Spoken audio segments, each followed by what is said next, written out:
14.6 में कह रहा है, suppose that a charge Q is moving in a uniform magnetic field with a velocity V. Why is there no work done by magnetic force that acts on the charge Q? अब देखिए, शुरू से लेके अब तक मैं एक ही formula के साथ आपको उसी को बार बार यूज कर रहा हूं और मुख्तलिफ सिचुएशंस हम डिस्कस कर रहे हैं। वही फॉर्मूला जो अभी थोड़ी देर पहले हमने डिस्कस किया, F is equal to q v cross b. ये फोर्स जो है ये ऐसे पार्टिकल पे लगती है जो कोई ना कोई चार्ज पार्टिकल है जो मैग्नेटिक फील्ड के अंदर v वेलोसिटी के साथ आ रहा था, और मैग्नेटिक फील्ड की वैल्यू को हम कैपिटल B से जाहिर कर रहे हैं। यहां पर एक सिचुएशन भी हम बना लेते हैं कि फर्ज करें into the paper magnetic field है जिसको हम क्रॉस के साथ जाहिर कर रहे हैं। मेरी तरफ एक चार्ज पार्टिकल आ रहा है और इसके ऊपर कोई ना कोई फोर्स लग रही है। गौर करेंगे फोर्स किस तरफ लगेगी, v मेरी तरफ है, v मेरी तरफ है, magnetic field into the paper है, v क्रॉस b थंब ऊपर की तरफ लगा। आप गौर करें वेलोसिटी वेक्टर मेरी तरफ है, मैं आपको अलग से वेक्टर डायग्राम भी शो कर देता हूं। वेलोसिटी वेक्टर मेरी तरफ है, magnetic field vector into the paper है, और फोर्स वेक्टर जो फोर्स लग रही है वो ऊपर की तरफ है। इन तीनों वेक्टर्स में आपस में 90 का एंगल है। ये बात हम फर्स्ट ईयर से जानते हैं जब हमने वेक्टर प्रोडक्ट पढ़ा था कि जब भी वेक्टर प्रोडक्ट फाइंड किया जाता है तो रिजल्टेंट वेक्टर जो आंसर आता है वेक्टर का वो हमेशा 90 के एंगल पे होता है। यानी इस फॉर्मूला में मैं कह सकता हूं F is perpendicular to V as well as perpendicular to B। अब जाहिर बात है जो वेलोसिटी की डायरेक्शन है वही डिस्प्लेसमेंट की डायरेक्शन भी होगी। यानी अगर F V के परपेंडिकुलर है तो मैं ये भी कह सकता हूं कि ये डिस्प्लेसमेंट यानी D के परपेंडिकुलर है। अगर ये D के परपेंडिकुलर है तो गौर करें हमने फर्स्ट ईयर में एक वर्क का फॉर्मूला पढ़ा था F D cause of theta. अब यहां पर फोर्स और डिस्प्लेसमेंट के दरमियान कितना एंगल है, 90 का, और कॉज 90 क्या होता है, 0। मैं कह सकता हूं कि वर्क 0 आ गया जी। इसका मतलब है हर ऐसी फोर्स जो वेलोसिटी या डिस्प्लेसमेंट के परपेंडिकुलर लगती है उसकी वजह से वर्क नहीं होता। तो जाहिर बात है मैग्नेटिक फोर्स भी वेलोसिटी के परपेंडिकुलर लग रही है तो इसकी वजह से भी वर्क नहीं होगा। बात खत्म हो गई, यही आपका आंसर है। इसी तरह आप लिख दें, आपको इंशाल्लाह पूरे नंबर मिल जाएंगे। 14.7 में कह रहा है if a charge particle moves in a straight line through some region of space can you say that the magnetic field in the region is 0। वो कह रहे हैं जनाब एक चार्ज पार्टिकल बड़े मजे से किसी रीजन में सीधा ही मूव कर रहा है, तो क्या आप कह सकते हैं, क्या आप गारंटी के साथ कह सकते हैं कि इस रीजन में मैग्नेटिक फील्ड नहीं है? तो इसका सबसे पहले तो मैं आपको आंसर लिखा देता हूं that magnetic field in that region may और may not be 0। Magnetic field उस रीजन में 0 हो भी सकती है, नहीं भी हो सकती। इसकी रीजन हम अभी तलाश करते हैं कि ऐसा क्यों है। देखिए सबसे पहले तो जो भी चार्ज पार्टिकल मैग्नेटिक फील्ड के अंदर आता है उसके ऊपर एक फोर्स लगती है। उस फोर्स का फॉर्मूला हमने थोड़ी देर पहले भी लिखा था, मैं दोबारा लिख रहा हूं, F is equal to q v cross b. इस फोर्स की मैग्नीट्यूड का अगर फॉर्मूला लिखना हो तो यानी मैग्नीट्यूड के लिए मैं लिख सकता हूं F is equal to q v b sine of theta. अब यहां तो चार्ज पार्टिकल बड़े मजे से सीधा आ रहा था ना, देखिए आपको डायग्राम में नजर भी आ रहा है एक चार्ज पार्टिकल है जो सीधा आई जा रहा है, यानी इसके ऊपर कोई फोर्स नहीं लग रही। अब जरा इस फॉर्मूला में देखें, ये जो मैग्नीट्यूड वाला फॉर्मूला है, फोर्स 0 कब लगेगी?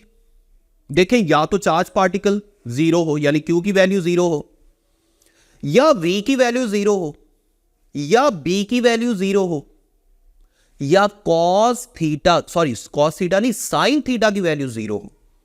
अब देखिए साइन थीटा की वैल्यू 0 कब होती है? जब थीटा या तो 0 हो या 180 हो। मैं एरो लगा के आपको बताता जा रहा हूं, इसी फॉर्मूला पे सारे एरोज की मदद से मैं आपको बता रहा हूं कि F की वैल्यू 0 कब कब हो सकती है। अब देखिए ये तो उसने क्वेश्चन की स्टेटमेंट में ही बता दिया कि भाई चार्ज पार्टिकल है, इसका मतलब है चार्ज 0 नहीं है, तो चार्ज के साथ जो 0 लगा उसे मैं खत्म कर देता हूं। चार्ज पार्टिकल मूव भी कर रहा है यानी वेलोसिटी भी 0 नहीं है, तो चले V को भी 0 जो मैंने लिखा था उसे खत्म कर देते हैं, V के साथ जो मैंने एरो लगा के 0 लिखा था। अब बाकी 2-3 कंडीशंस अभी भी मौजूद है, या तो यहां मैग्नेटिक फील्ड नहीं है यानी मैग्नेटिक फील्ड 0 है, या मैग्नेटिक फील्ड है लेकिन चार्ज पार्टिकल 0 या 180 एंगल पे आ रहा है।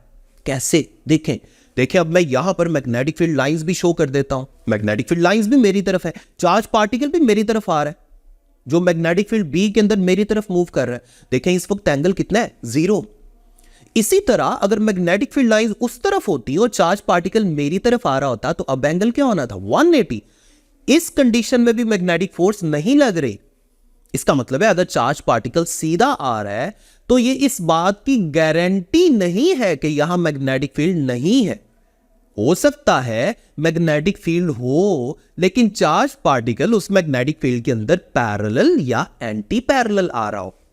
तो दोनों आंसर आपको साथ साथ लिखे भी नजर आ रहे हैं, मैंने आपको एक एक बात समझा भी दी है। तो इसका final full and final answer क्या हुआ कि यस, इस रीजन में मैग्नेटिक फील्ड 0 हो भी सकती है but it may also not be 0। ये 0 नहीं भी हो सकती।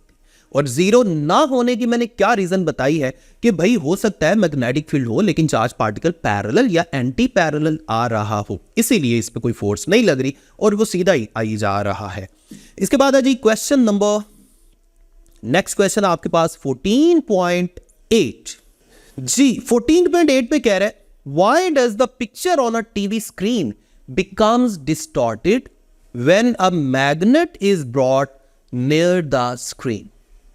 देखिए ये बात हो रही है पुराने जो टेलीविजन सेट हुआ करते थे जिनमें एक कर्व्ड सी स्क्रीन होती थी, जो आपको एक पुराना टीवी सेट यहां पे नजर आ रहा है, थोड़ा सा टेढ़ा करके मैं आपको दिखा रहा हूं।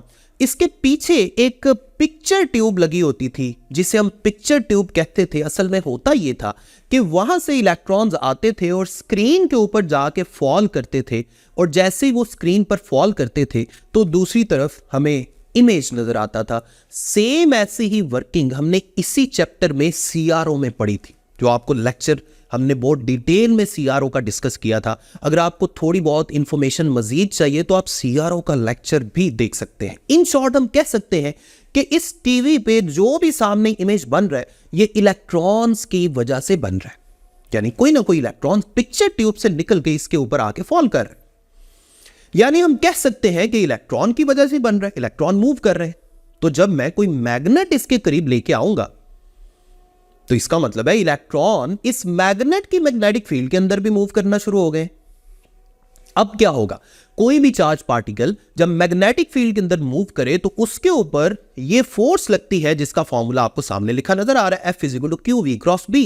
जारी बात है इलेक्ट्रॉन भी चार्ज पार्टिकल है, इलेक्ट्रॉन पे चार्ज तो होता है नेगेटिव, तो चले Q की जगह मैं -ही लिख देता हूं, लेकिन फोर्स तो कोई ना कोई लग रही है। इस फोर्स की वजह से इलेक्ट्रॉन का पाथ जो है वो चेंज हो जाएगा।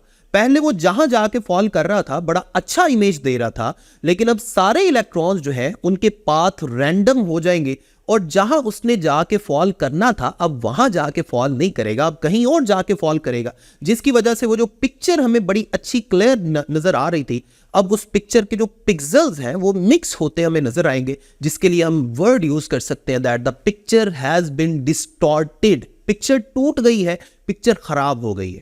तो इसकी रीजन मैंने आपको बता दी कि बेसिकली जो इलेक्ट्रॉन है इसको उस मैग्नेट की मैग्नेटिक फील्ड के अंदर मूव करना पड़ रहा था, जिसकी वजह से इस पे कोई मैग्नेटिक फोर्स लग रही थी, जिसका सामने हमने फॉर्मूला भी लिख दिया। तो जाहिर बात है अगर मैग्नेटिक फोर्स लगेगी तो इसका पाथ चेंज हो जाएगा, जिसकी वजह से पिक्चर डिस्टॉर्ट हो जाएगी। यही इस क्वेश्चन का आंसर है। साथ आप ये फॉर्मूला भी लिख देंगे, साथ आप थ्योरी भी आपको लिखी नजर आ रही है। नेक्स्ट क्वेश्चन आपके पास 14.9 में कह रहा है Is it possible to orient a current loop in a uniform magnetic field such that the loop will not tend to rotate? वो कह रहा है कि क्या ऐसा पॉसिबल है कि आप एक करंट कैरिंग लूप को एक मैग्नेटिक फील्ड के अंदर रखें और वो लूप फिर भी रोटेट ना करे। आपको याद होगा बेसिकली ये क्वेश्चन जो पूछा जा रहा है आपसे, इस क्वेश्चन में उस टॉपिक की तरफ इशारा है जो आपने इसी चैप्टर में पढ़ा था, torque on a current carrying loop in uniform magnetic field. तो यहां पे वो ये कह रहा है कि अगर करंट कैरिंग लूप है और वो उसे मैग्नेटिक फील्ड के अंदर इस तरह से रखा हुआ है या किसी भी तरह से क्या रखा जा सकता है कि उस पर टॉर्क ना लगे, तो इसके लिए हमें टॉर्क के फॉर्मूला की तरफ जाना पड़ेगा जो आपको सामने लिखा नजर आ रहा है, टॉ = IBA कॉज ऑफ अल्फा। अब ये अल्फा क्या था मैं आपको तब भी बता रहा था कि आपने इन सारे फॉर्मूले जो है, इन सारे फॉर्मूलों में जो जो टर्म्स हैं इनकी हिस्ट्री जरूर याद रखनी है कि डेरिवेशन के दौरान हमने क्या कंसिडर किया था। तो मैं यहां पर एक मैग्नेटिक फील्ड आपको दिखा रहा हूं, मैग्नेटिक फील्ड मेरी तरफ है, इसके दरमियान में कॉइल पड़ी हुई है। अगर कॉइल इस तरह पड़ी होगी तो हम कह सकते हैं कि surface of coil magnetic field के साथ परपेंडिकुलर है। आपको इसका टॉप व्यू भी मैं दिखा रहा हूं। इसी तरह अगर कॉइल को मैं रोटेट करके ऐसे कर दूं तो इस वक्त सरफेस ऑफ कॉइल और मैग्नेटिक फील्ड पैरेलल है। ये अल्फा इसी सरफेस ऑफ कॉइल और मैग्नेटिक फील्ड के दरमियान एंगल है। इसका मतलब है अगर मैं इस फॉर्मूला के मुताबिक देखूं तो अल्फा की वैल्यू अगर 0 हो जाए तो टॉर्क भी 0, सॉरी अल्फा की वैल्यू 0 नहीं, अगर अल्फा की वैल्यू 90 हो जाए, देखिए अगर मैं अल्फा की जगह 90 पुट करूं तो cos 90 क्या हो जाएगा 0, और जब cos 90 0 हो जाएगा तो टॉर्क भी 0 हो जाएगा। अल्फा की वैल्यू 90 किस तरह होगी, जो इस वक्त आपको डायग्राम में नजर आ रहा है, कॉइल इस तरह है और मैग्नेटिक फील्ड मेरी तरफ है। इस वक्त अल्फा यानी सरफेस ऑफ कॉइल और मैग्नेटिक फील्ड के दरमियान एंगल 90 है, और जब एंगल 90 होगा तो इस ओरिएंटेशन में टॉर्क नहीं लगेगा। तो आप इस क्वेश्चन के आंसर में कहेंगे yes this is possible if we place the coil perpendicular to the direction of magnetic field lines. और साथ आप नीचे फॉर्मूला लिख के साथ अल्फा की जगह 90 पुट करके बता देंगे कि ऐसा क्यों है। ये सामने आपको सारा कुछ लिखा नजर आ रहा है। इसके बाद नेक्स्ट क्वेश्चन है 14.10। 14.10 में कह रहा है how can a current loop be used to determine the presence of magnetic field in a given region of space. वो कह रहा है जनाब हमारे पास एक करंट कैरिंग लूप है, सिर्फ करंट कैरिंग लूप की मदद से हमने यह बताना है कि इस रीजन में मैग्नेटिक फील्ड है या नहीं।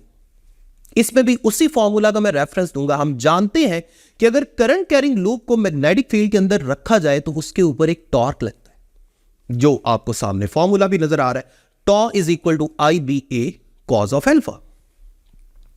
लेकिन ये टॉर्क एक खास ओरिएंटेशन में नहीं लगता, जो अभी पिछले लेक्चर में हमने एक्सप्लेन किया, पिछले शॉर्ट क्वेश्चन में सॉरी। अल्फा की जगह अगर मैं 90 पुट करूं तो cos 90 0 हो जाता और टॉर्क भी नहीं लगता। इसका मतलब यह हुआ कि हो सकता है कि मैंने इस जगह पे, जिस तरह आपको ये करंट कैरिंग लूप नजर आ रहा है, इसमें करंट फ्लो कर रहा है किसी डायरेक्शन में, मैंने इसको यहां पे रखा हुआ है और इस पे टॉर्क नहीं लग रहा। तो क्या अब हमें यकीन हो गया कि यहां मैग्नेटिक फील्ड नहीं है? नहीं, अभी हमें यकीन नहीं हुआ। क्यों? क्योंकि टॉर्क तो 90 एंगल हो तो फिर भी नहीं लगता अगर मैग्नेटिक फील्ड के साथ 90 का एंगल हो। यानी इस ओरिएंटेशन में अगर इस वक्त आपको कॉइल ऐसे मैंने रखी हुई है और इस पे टॉर्क नहीं लग रहा, लेकिन मेरे ज़हन में आ सकता है कि हो सकता है इस डायरेक्शन में मैग्नेटिक फील्ड लाइंस हो जो इस वक्त आपको नजर आ रही हैं। ये मेरी इमेजिनेशन है, अभी मैं सोच रहा हूं कि हाँ इस डायरेक्शन में मैग्नेटिक फील्ड लाइंस हो सकती हैं। तो फिर क्या करना पड़ेगा? फिर हमें इस कॉइल को थोड़ा सा खुद घुमाना पड़ेगा, थोड़ा सा खुद घुमाएं।